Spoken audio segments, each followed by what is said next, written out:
I'm at the Uline warehouse picking up some boxing envelopes. Got to keep things shipping out even in a recession. Um, and I was checking something out on Facebook. Somebody was responding to some things I've been putting out there about the earthquake in Haiti. And it's interesting, man. I got somebody that said something along the lines of, we always trying to help other people, but we don't ever help ourselves.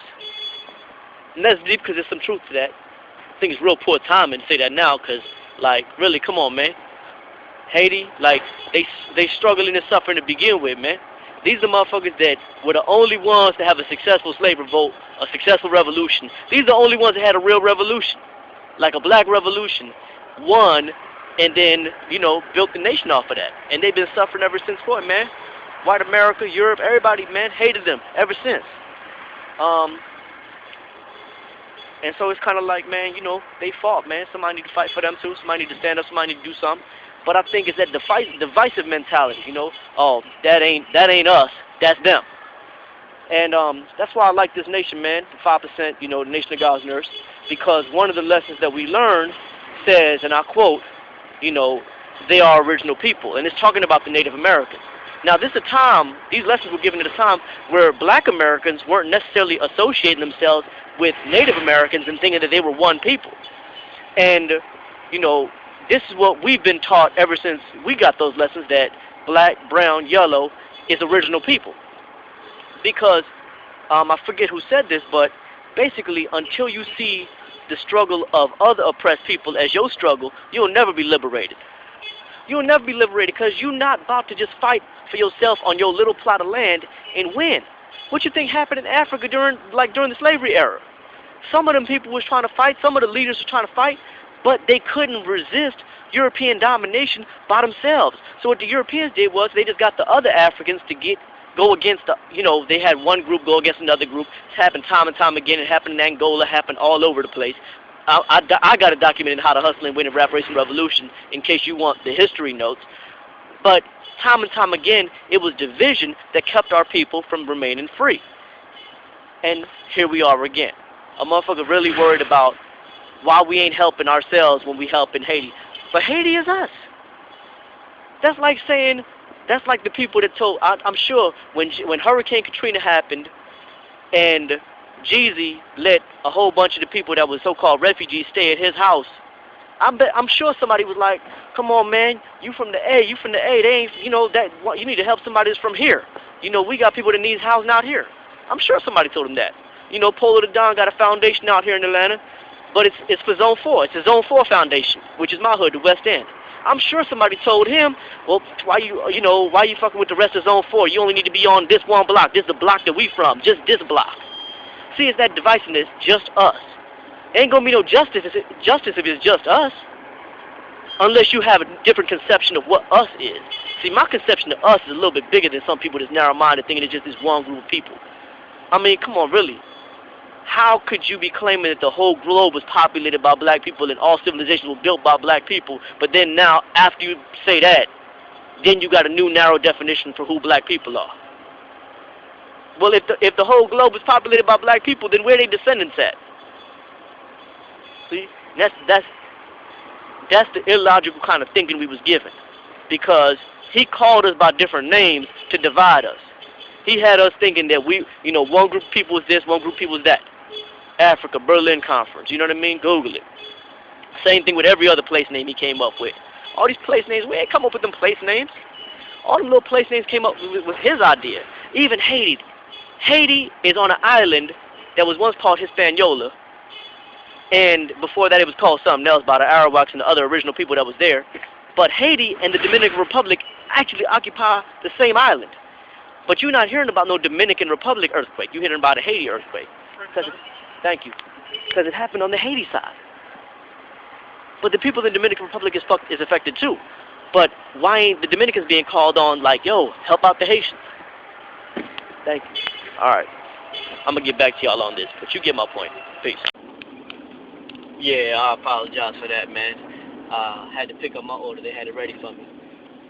And I apologize for the image quality right now, because I ain't got my little camera with me. I'm working off the BlackBerry right now. But I just had to say this. I ain't even want to wait. I just had to say this. Because you know what I think about, man? I think back to Hurricane Katrina. And I think back to the outpouring of love that we got from original people all over the world, man. And some of us don't even know about it, man. Iran was pledging money. Um, Mexico was giving money. Cuba was sending over doctors, trying to send over doctors. I don't know how many even got over. You know what I mean? Like, Bangladesh sent like 2 million, maybe more than 2 million. Check the book. It's in How to Hustle and Win or in Reparation Revolution. But come on now, you know how poor Bangladesh is? For them to give up some millions for black people in America? What does that tell you? What does that tell you? I mean, you got to trace the history, man.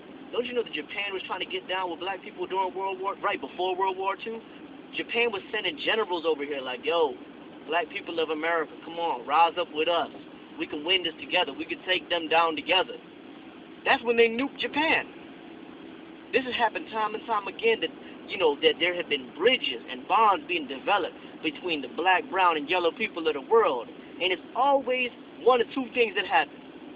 Either the European is able to destroy the possibility for that bond, either obviously or secretly, like in the case of all the aid that was being pledged by these different countries during Hurricane Katrina. The United States government simply just flat out turned it down and said, we don't want that money.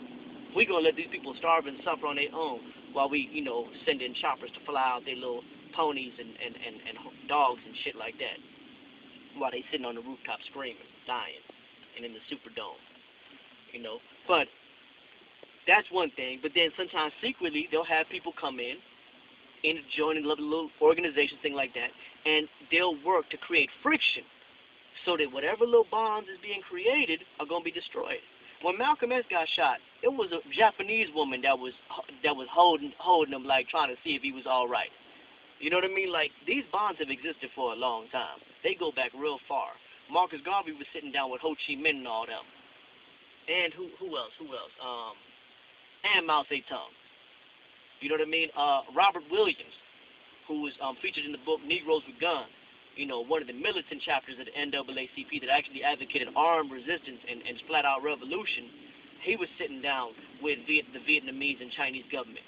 You know, like, the people throughout the world, original people throughout the world, love the idea of unity with original people here in America. But, man, there's always some kind of roadblock. And so the other thing that we got to look at is part of the roadblock us. Is it just that we so caught up in the thinking that the European gave us that we can't even see the opportunities for coming together? Because, you know, the Haitian earthquake, guess who's sending relief of all people? Mexico. Like I said, this is a poor country. They just had their own earthquake. And when they had their own earthquake, I think Haiti added on with them. See what I'm saying? So what is our problem?